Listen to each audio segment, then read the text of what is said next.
नमस्कार दोस्तों, वो मशीन मैंने आपको अपने वीडियो में 2 बार दिखाई है।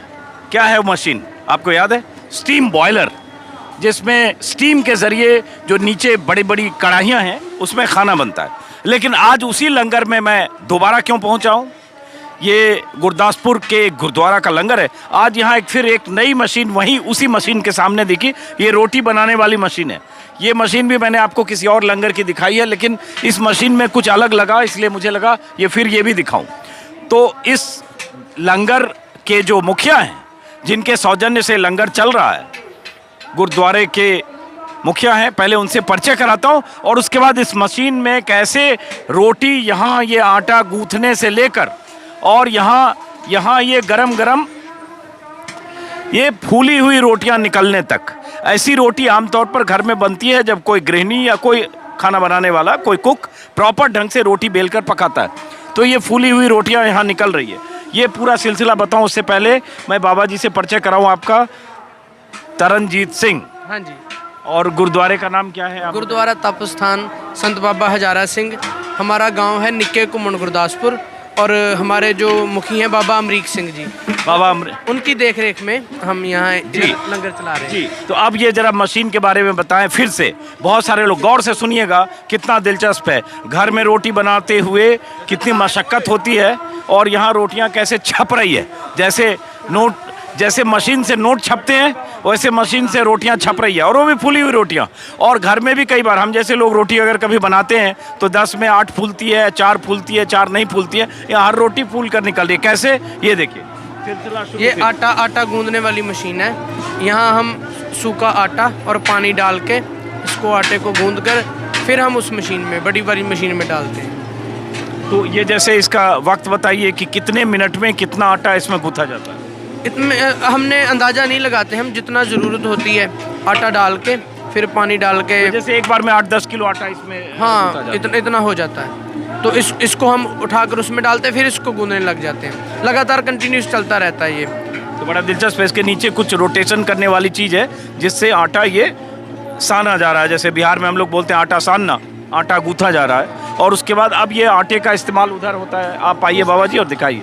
अब इसमें हम आटा पा दे। आप इधर आइए, आटा डालिए जरा इसमें, और पूरे सिलसिले को देखिएगा। यहाँ जैसे, हाँ देखिए, जैसे इसमें यहाँ आटा डाला हुआ है, वही जो गूंथा हुआ आटा है यहाँ डाला हुआ है। अब जो अपने कैमरामैन से कहूँगा, अब है जरा दिखाइए। यहाँ से वो आटा उसकी लोई बनकर पेड़े, हम पेड़े बोलते हैं इसको। गूंजा आटा वहाँ डालकर इसमें ये पेड़े करती है, फिर इसको बेलते हैं। जैसे बेलन से नहीं बेलते, वो भी मैं विस्तार से दिखाऊंगा। हाँ। और देखिए क्या प्रॉपर है कि वो एक सिलेंडर नुमा एक मतलब सिलेंडर है।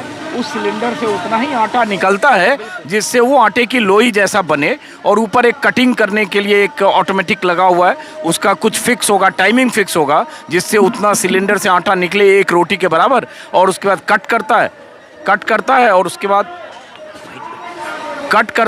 उसके बाद ये आटा फिर यहाँ से लोई आगे बढ़ती है। अब ये जो है यहाँ से रोटी बेली जा रही है। हाँ? बिल्कुल छोटा पेड़ा हो रहा है इधर। हाँ। फिर यहाँ इसके आगे इसको छोटा एक बार रफ बेलते हैं इसको। एक बार लंबाई में बेलते हैं, फिर उसको गोल कर देते हैं। हाँ बिल्कुल। तो अब ये देखिए जैसे क्या होता है, घर में भी जब आप रोटी बनाते, मैंने बनाई है, मुझे आता है।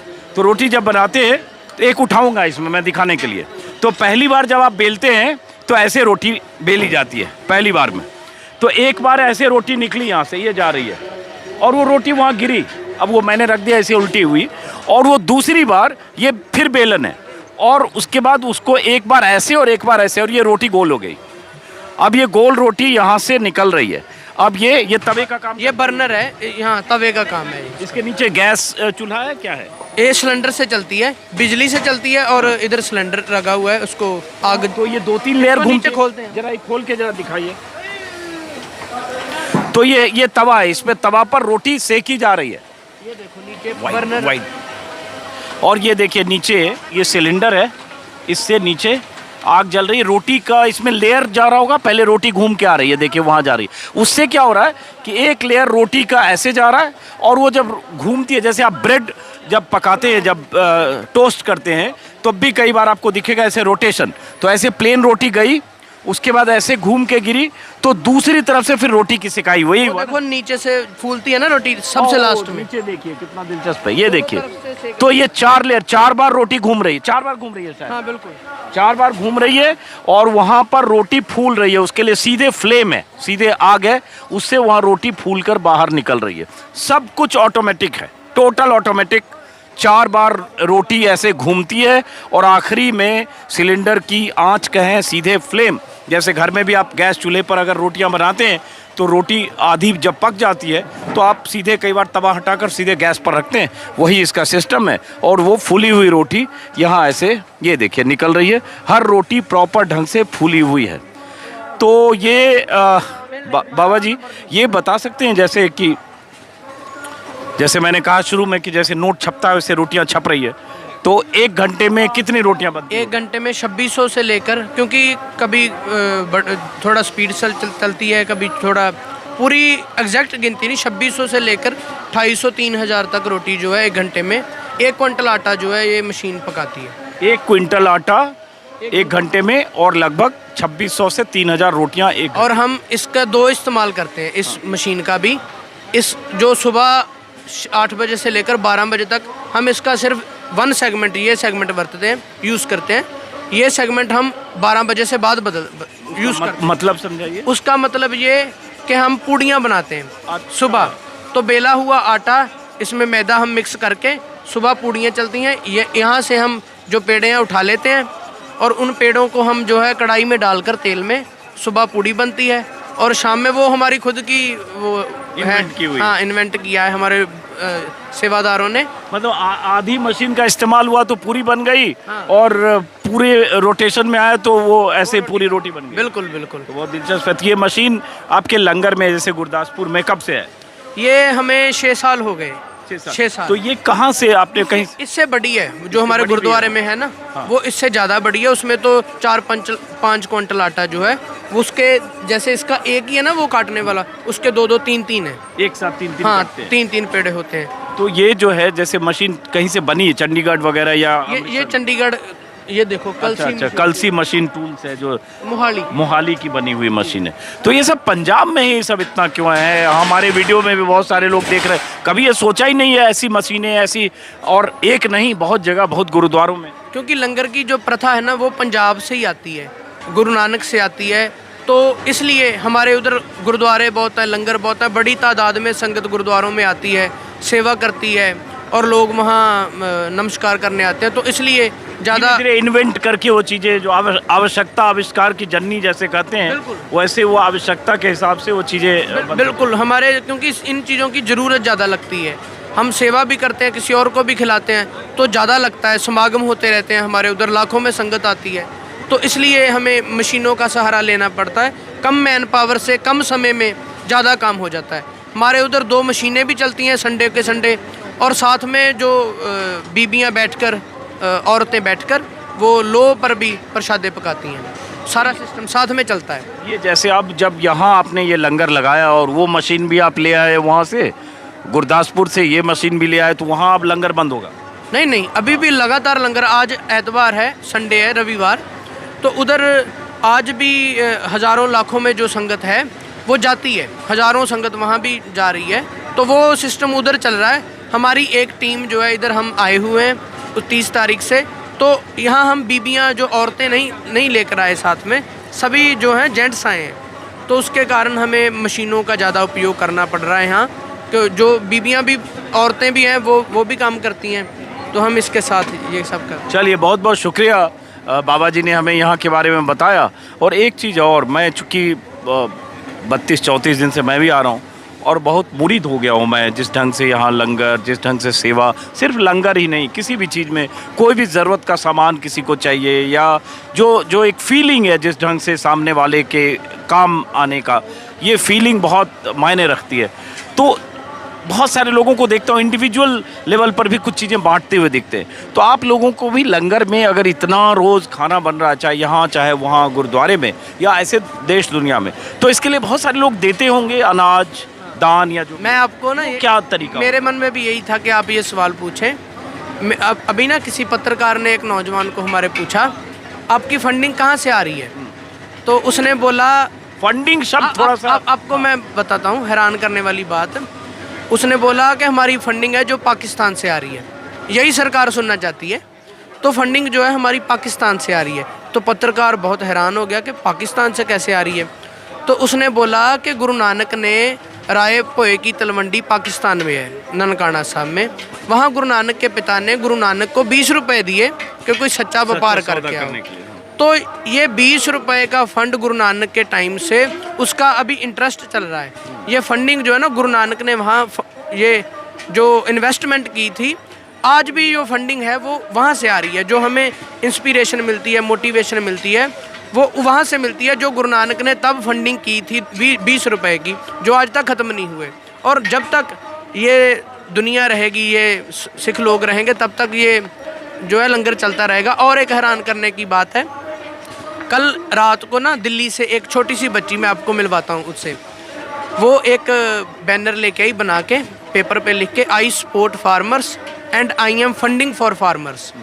और उसमें 20-20 रुपए के नोट जो खाना वगैरह, टॉफ़ीस वगैरह खाने के लिए बच्चे को परिवार देता है, तो वो लेके आई। और 20 रुपए के उसने 400-500 रुपया होगा, तो वो लेके आई। तो जब तक हमारे कौम में, जब तक हमारे लोगों में ये भावना है ना दूसरों के लिए कुछ करने की, क्योंकि इसके इंस्पिरेशन हमें अपने गुरुओं से मिलती है, तब तक ना तो कोई सिख भूखा रह सकता है। और जहाँ भी वो जाएंगे, देग और तेग हमारे में साथ लेकर चलते हैं। हमारे जैसे ये है ना तेग है, ये इसको हम तेग को साथ लेकर चलते हैं। ऐसे देग का मतलब है खाना, देग जिसमें खाना बनता है। और जब जहाँ तक ये बात है, जब तक हमारे सांस में सांस है, हम खुद भी कभी भूखे नहीं मर सकते, ना लोगों को हम भूखा रहने देंगे। ये बहुत अच्छी चीज़ है। बीच में एक चीज़ पर मेरी नज़र पड़ी, वो भी बता दूं, इसी का हिस्सा है। जैसे बिहार में हम लोग बोलते हैं परथन देना, मतलब जो आप हमारे पुलिथन बोलते हैं। अच्छा, हम लोग परथन बिहार में बोलते हैं कि जब आप रोटी बेलते हैं तो उसको ऐसे आटे से दोनों तरफ आपको आटा लगाना पड़ता है, क्योंकि वो जो बेलन के साथ वो चिपके नहीं।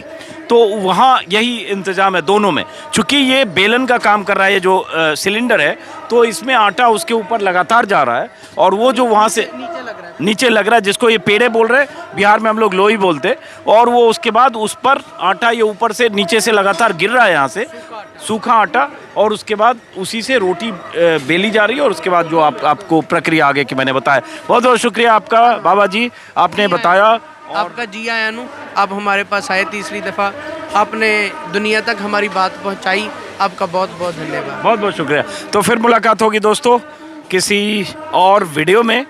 और फिर मैं कहूँगा, कई लोग कहते हैं कि आप लंगर की बातें इतनी क्यों बताते हैं, लंगर की कहानियाँ क्यों सुनाते हैं, लंगर इतना क्यों दिखाते हैं। तो उसका मकसद सिर्फ ये होता है कि ये जो सेवा भाव है, और ये जो सामूहिकता है, और ये कि खुद भी भूखा ना रहो और कोई दूसरा भी भूखा ना रहे, ये जो परंपरा है, रवायत है सिखों में, जो गुरु नानक देव की शुरुआत की हुई है 550 साल पहले, उस सिलसिले को जैसे लगातार सिख आगे बढ़ाते रहे सरदार, और वो पूरी दुनिया में, न सिर्फ सिंघू में बल्कि दुनिया भर में, चाहे किसी गुरुद्वारे में हो, चाहे किसी ऐसे मौके पर जहाँ ज़रूरत होती है, जब मज़दूरों का पलायन हो रहा था तब भी। तो इसलिए मुझे लगता है ये बातें भी दुनिया के सामने आनी चाहिए। सबको पता है कि लंगर लगता है, लंगर में खाना मिलता है, लेकिन उसके कई पहलू होते हैं, कई रंग होते हैं। बहुत सारी चीज़ें मुझे भी ऐसे नहीं पता थी जो मैंने यहाँ देखी और सीखी है। तो जो मैंने और देखी और सीखी, वो मैं भी चाहता हूँ आप भी सीखें और समझें, देखें। फिलहाल इस वीडियो को ख़त्म करता हूँ दोस्तों, नमस्कार।